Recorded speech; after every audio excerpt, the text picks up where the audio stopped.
Welcome back for another video.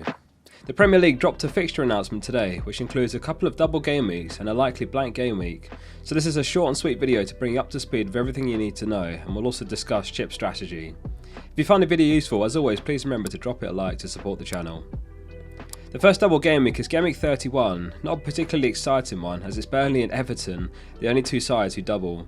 Depending on your Gameweek 30 plan, it might be worth holding on to your Everton or Burnley assets and then get rid after Gameweek 31.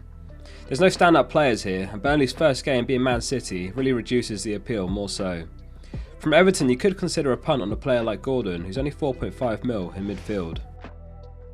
Gameweek 33 is the other game week in today's announcement. We've split the announcement up into three parts for you, which are confirmed double Gameweek 33 fixtures, potential double Gameweek 33 fixtures, and potential blank Gameweek 33 fixtures. The confirmed double is a Brighton, Burnley, Leicester, Man United and Newcastle. As we predicted, Leicester double, who notably also play in Gameweek 30, so you could get ahead of the curve with players like Barnes.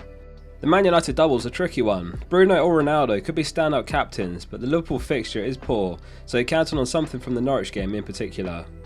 Newcastle have been absolutely flying under Eddie Howe, and it's a double game with both fixtures at home. There's a few players you could consider, such as Fraser, St-Maximin and Dubravka. Also included in today's announcement were potential doubles in 33 for Arsenal, Chelsea, Liverpool, Man City and Southampton. These doubles are dependent on the FA Cup quarter-final results, which are played this weekend. If a side gets knocked out, then they have capacity to double in Gameweek 33. Realistically, Chelsea, Liverpool and Man City are unlikely to double, as the bookies have them as clear favourites to win their FA Cup game, so we won't dwell too much on assets to consider here. However, since Arsenal are very likely to double, you could load up on Arsenal players who also have a fixture in Gameweek 30. They're in the same boat as Leicester, except instead of a guaranteed double in 33, the bookies have about an 83% chance of Arsenal doubling in Gameweek 33.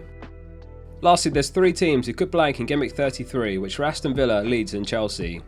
Liverpool, Chelsea and Man City are favourites to go through, so this is something to be mindful of. We've all got players from these teams as they play in Gameweek 30, however we'll need to plan to shift them on if they blank. It's worth noting that the Gameweek 33 postponements are likely to move to Gameweek 36 or 37, so if you have a benchable player like Ramsey or Cody, then you don't necessarily need to sell them for Gameweek 33. These are the FA Cup fixtures which dictate how Gameweek 33 shapes up. They're played this weekend, so in other words, we'll know on Sunday who blanks and doubles in Gameweek 33. The Crystal Palace vs Everton game doesn't have any bearing on the fixtures, it's the other three which will decide how the fixtures fall for us.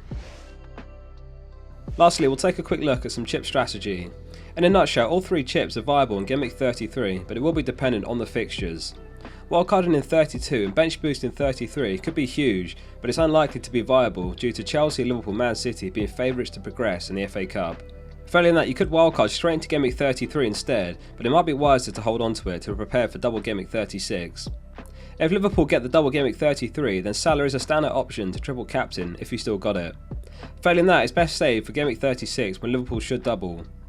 Free hit in Gameweek 33 is also a great option, even if the favourites don't double, as it lets you hop onto assets from teams with a reasonable double game week who you may not necessarily want long term, for example a Burnley defender, or Leicester players like Barnes, Maddison and Vardy, or Newcastle players like St-Maximin.